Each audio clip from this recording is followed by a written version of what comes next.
நமக்கு இன்று காலை தான் தொகுதி பங்கீட்டுக்கான பேச்சுவார்த்தை குழு அதிமுக தரப்பிலிருந்து அறிவிக்கப்படுது. ஒருவேளை விஜய்க்காக காத்திருந்தாங்களா? தொகுதி பங்கீடு தொடர்பான பேச்சுவார்த்தைகள்ல திமுக இருக்கிற மும்முரம் இங்க இல்லாத மாதிரி தெரிஞ்சது அதிமுக பாஜக கூட்டணி. இல்ல, இரு தரப்புமே அந்த எண்ணிக்கைங்கிறது அவங்க ஏற்கனவே இறுதி செய்யப்பட்டுட்டு, அதனால அவங்களுக்கு அதுல அந்த நம்பர்ஸ் கூட குறையலாம், மற்றபடி அதுல சரியா இருக்காங்க.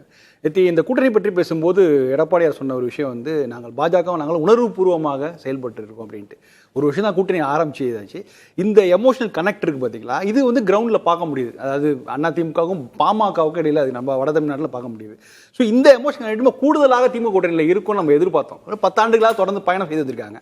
ஸோ திருமாவளவன் அவருடைய பேச்சில் அது தெரியுது, விட்டு கொடுக்க கூடாது. ஆனால் மற்றவர்கள் பேசும்போது அது கொஞ்சம் அந்த மனக்கசப்பை வெளிப்படுத்திடுறாங்க.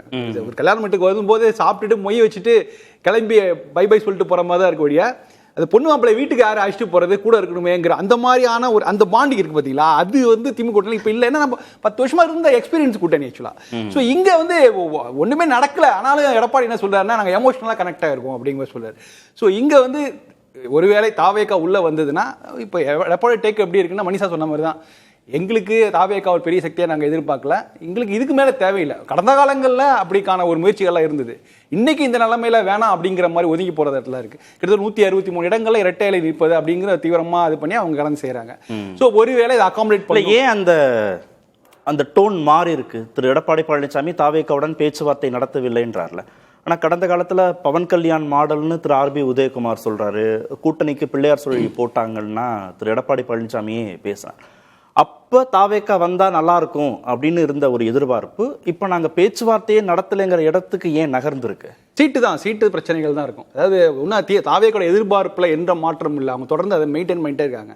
ஸோ 45 இடங்களுக்கு வேட்பாளர் தேர்வு செய்திருக்காங்க. ஸோ 40 இடங்கும் போது அவங்க அதை விட குறைவாக ஒப்புக்கொள்ள மாட்டாங்க. அப்படி இல்லை, பாஜக வர்றதுக்கு முன்னாடி தாவேக்கா வந்திருந்தா ஒருவேளை வரவேற்று இருப்பாங்க. ஒருவேளை ஆமா, அதுக்கு முதல் கட்டம் அப்படிதான் பேசினாங்களே, அதனால கூடுதலாக கூட கிடைத்துக்கலாம் அன்னைக்கான. அதாவது நீங்க படிப்படியாக ஒரு லெட் டவுன் மாதிரி தான் போயிட்டு இருக்கு. கரூர் பின்னடைவு, அதுக்கப்புறம் சமீப காலங்களில் அதோட இது குறைஞ்சிட்டே இருக்கும்போது அது மற்ற கட்சிகளுக்கு கொஞ்சம் அவங்க அப்பர் ஹேண்ட் எடுக்கிறாங்க, அவ்வளோதான் அப்படின்ட்டு. ஸோ இன்றைக்கு அவங்க கவுண்டிங் எண்ணிக்கை அடிப்படையில் பார்க்கும்போது அவ்வளோ பெரிய எண்ணிக்கை தாவேக்கா கேட்டால் கொடுக்கக்கூடிய நிலைமையில இல்லை என்டிஏ கூட்டணியில்.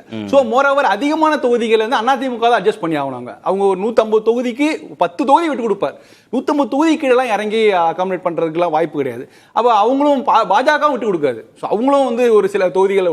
ஸோ அப்படிங்கும்போது இவ்வளோ பெரிய ஒரு 36 தொகுதி மினிமம் 36 to 40 தொகுதியை தாவேக்கா கொடுக்கணும்னா அது ரொம்ப கஷ்டமான காரியம். அப்படிங்கிறதுனால அவங்க அதிகமாக கம்மிட். இன்னைக்கு அழுத்தம்லாம் ஒன்றும் தரப்பல, ஏற்கனவே ஆஃபர் கொடுத்துட்டாங்க.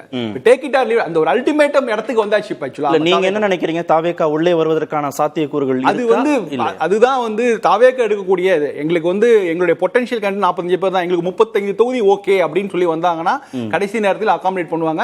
நான் அவங்களுக்கு ஒரு நல்ல ஸ்ட்ராட்டஜி இருக்கு. நகரங்களில் குறிப்பாக சென்னை போன்ற நகரங்களில் அதிகமான இடங்களிலும் தென் தமிழ்நாட்டு கடற்கரையோர தொகுதிகளில் அதிகமான மாதிரி ஒரு ஸ்ட்ராட்டஜி இருக்கு. அது இந்த இந்தியாவில் வந்தாங்கன்னா அது பர்ஃபெக்டா ஒரு முதலமைச்சர் வேட்பாளர்னு ஒரு பொசிஷனை பண்ணிட்டு 35 தொகுதிகளுக்கு அதிமுக பாஜக கூட்டணியில் அகாமடேட் ஆகுறதுங்கிறது தாவேக்காவோட எதிர்கால அரசியலுக்கு நல்லதா? அது சொல்ல முடியாது. ஏன்னா நீங்க அது ஆரம்பத்திலே கமிட் ஆனது அதிக ஓவர் எக்ஸ்பெக்டேஷன். ஆக்சுவலா முதல்வர் அப்படிங்கிறது ரொம்ப அதிகம். ஆக்சுவலா நீ எந்த விதமான தமிழ்நாட்டு மக்களை எந்த விதமான அனுபவம் இல்லாதவர்கள் எப்படி அதை இது கொடுப்பாங்க? அது கொடுத்தது கிடையாது. தமிழ்நாட்டில் முதல்வர் வேட்பாளராக தேர்தலுக்கு முன்னாடியே முன்னிறுத்தி அதை ப்ரொஜெக்ட் பண்ணி அவங்களுக்கு என்ன எக்ஸ்பீரியன்ஸ்லாம் பார்ப்பாங்க. எந்த கட்சி ஆட்சிக்கு வரணும், எக்ஸ்பீரியன்ஸ் கட்சி வரணும் எதிர்பார்க்கும் போது ஆல் ஆஃப் சடன் யாரும் இது மாதிரி முதல்வராக தன்னை அறிவித்துக்கிட்டு யாரும் வந்தது இல்லை. ஸோ அப்படி இருக்கும்போது இவர் ஆரம்பத்திலே அதை காம்ப்ரமைஸ் தயாராக இருந்திருக்கணும். இன்றைய அளவுக்கு போகும்போது இது நீங்க திரும்ப விஜய் முதல்வராக பார்க்குற எல்லாருமே பெரும்பாலானவர்கள் விஜய் ரசிகர்கள் அப்படிதான் பார்ப்பார்கள். அதுதான் நியாயம். அதுக்காக தான் அவங்க அரசியல் வந்திருக்காங்க. பட் யதார்த்த அரசியலுங்கிறது அவர் ஒரு காம்ப்ரமைஸ் இதுவரைக்கும் எந்த காம்ப்ரமைஸும் தயாராக இல்லை. அரசியல் தேர்தல் அரசியல் தான் பண்ணி தான் ஆகணும். ஸோ இன்றைய இடத்தில் காம்ப்ரமைஸ் பண்ணால் நிச்சயமா அவருடைய செல்வாக்குக்கு அடிபட்டு நிற்க தான் இருக்கும். ஏன்னா முதல்வராக சொன்னவர் கடைசியில் இந்த மாதிரி எதுவுமே இல்லைன்னு சொல்லுவார். அவரும் தேர்தலில் போட்டியிடுவது விலகுறதுக்கான அனைத்து சாத்தியங்களும் இருக்கு. அது அழுத்தங்களோட சொல்லலாம், ஆனால் சாத்தியங்கள் இருக்கு. ஸோ இந்த கட்சியை காப்பாற்றுவதற்கு தான் தொடர்ந்து அரசியல் ஈடுபடுவதற்காக இந்த காம்ப்ரமைஸ்க்கு ஒரு வரத்துக்கு வாய்ப்பு நிறைய இருக்கு. இவ்வளவு மெனக்கடலுக்கு பிறகு 2026 தேர்தலை புறக்கணிக்கிறதுக்காக விஜய் இவ்வளவு முயற்சி அதுக்கு வாய்ப்பு இல்லை. கம்யூனிஸ்ட் கட்சிகள் புறக்கணித்து விட்டு ஆதரவு அளிக்குன்னு சொல்றதுல அதுல ஒரு சரியான நிலைப்பாடு இருக்கும். பட் இவர் ஆல் ஆஃப் சடன் நீ கிட்டத்தட்ட 4 ஆண்டுகளாக நம்ம திமுக பற்றின நம்ம பண்ண சீரியஸான விமர்சனங்களையே கடைசி கட்டத்தில் அதை வந்து ஒரு டைலூட் பண்ணது வந்து தாவேக்காவோட வரவு தான் ஆக்சுவலா. அவங்க வேற இடத்துக்கு கொண்டு போயிட்டாங்க. ஸோ இப்போ திரும்பி நேரத்தில் அவங்க ஆட்டத்தை கலைச்சிட்டு போனாங்கன்னா அது நம்ம கண்டிப்பா அது தேர்தல் அரசியல் நமக்கே நாமளே ஏமாற்றப்பட்டோங்கிற ஒரு ஃபீல் நமக்கே கிடைக்கும். இவ்வளவு தூரம் பேசினமே அப்படிங்கிற மாதிரி. ஸோ அதனால அவங்க ஆட்டத்தை விட்டு போக மாட்டான்னு நினைக்கிறேன். கொஞ்சமா அதோட ஆக்டிவிட்டிஸ் குறையும் நினைக்கிறேன்.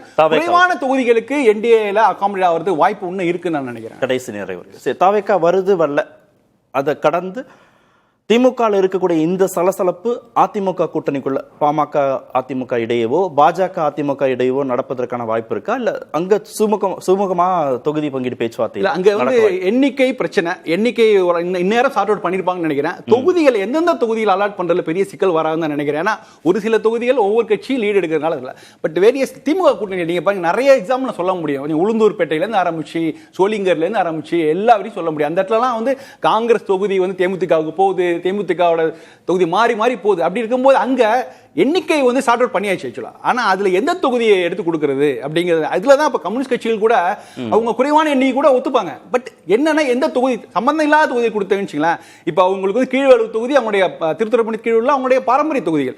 நீங்க கீழ்வேலூர்ல திமுக நின்னுச்சுங்களா அவங்களுக்கு கிடைக்கிற வாய்ப்புகள் வெற்றி வாய்ப்புகள் குறையாது. சோ அதனால தொகுதிகள் எந்த தொகுதிகள் ஆள் பண்ணுங்கிறது அது ரொம்ப போக்கஸா இருப்பாங்க. அந்த பிரச்சனை வந்து இங்க வராது நினைக்கிறேன். எண்ணிக்கையை நீங்க சரி பண்ணிட்டாலே இங்க சார்ட் அவுட் ஆகும் நினைக்கிறேன். எண்ணிக்கையும் சுமூகமா முடியும், தொகுதியும் சுமூகமா முடியும்ன்றீங்க. அதிமுக எண்ணிக்கையை விட தொகுதி தான் முக்கியம் ஆக்சுவலா. ஏன்னா அதுதான் வந்து என்ன இது வந்து எல்லா தமிழ்நாடு முழுக்க செல்வாக்கூட உள்ள கட்சிகள் அதிமுக கூட்டணி இல்ல. சோ அது இருக்கும்போது அவங்களுக்கான உள்ளுக்குள்ள அந்த ஒரு கான்ட்ரடிக்ஷன் வரதுக்கான வாய்ப்புகள் குறைவு. இங்க அது வாய்ப்புகள் அதிகமா இருக்குன்னு நான் பாக்குறேன்.